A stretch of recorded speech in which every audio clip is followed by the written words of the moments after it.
to create a new file under the name hello.scala. I'm going to save it in the home folder.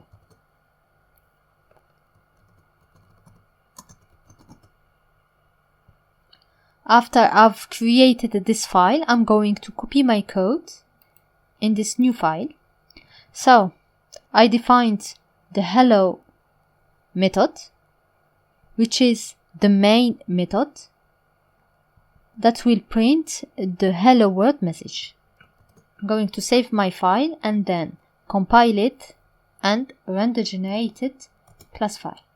So to compile the code, I'm going to use Scala C command followed by the name of my file, which is hello.scala.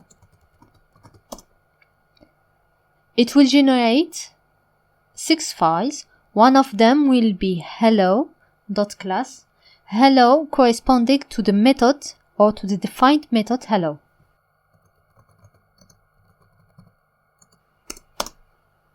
Now it printed the hello world message.